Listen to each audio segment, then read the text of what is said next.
તો વડોદરાના ગોત્રી વિસ્તારમાં પથ્થરમારાનો મામલો વર્ષ 2015ના કેસમાં કોર્ટે તમામ આરોપીઓને નિર્દોષ છોડ્યા છે। પૂર્વ મંત્રી સૌરભ પટેલ પર પથ્થરમારાનો આરોપ હતો। કુલ 16 જેટલા આરોપીઓ સામે આ કેસ ચાલી રહ્યો હતો।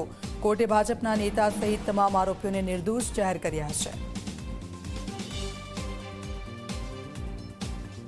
2015માં ગોત્રી વિસ્તારમાં વડોદરા મહાનગરના ગોત્રી વિસ્તારમાં એક આવાસનો મુદ્દે સ્થાનિકોનો વિરોધ હતો અને તેમાં એક ઘટના ઘટી હતી અને પથ્થરમારો થયો હોવા અંગેની પોલીસ ફરિયાદ નોંધાયેલી, જેમાં કેટલાક લોકોના આરોપી તરીકે નામ દર્શાવ્યા હતા। લગભગ 19 જેટલા લોકો હતા અને આ 19 સામે ચાર્જશીટ થઈ અને નામદાર કોર્ટમાં ટ્રાયલ ચાલ્યો। નામદાર સેશન કોર્ટમાં આ ટ્રાયલ ચાલેલો અને પુરાવાનું મૂલ્યાંકન થયું। નામદાર કોર્ટે પુરાવાનું એનાલિસિસ કર્યું અને છેવટે આ ગુનામાં જે પણ લોકોની સંડોવણી હતી, જેમને આરોપી તરીકે આ લોકો પોલીસે દર્શાવેલા, એ તમામ આરોપીઓને શંકાનો લાભ આપી નિર્દોષ છોડી મૂકવાનો નામદાર કોર્ટે હુકમ કરેલો છે।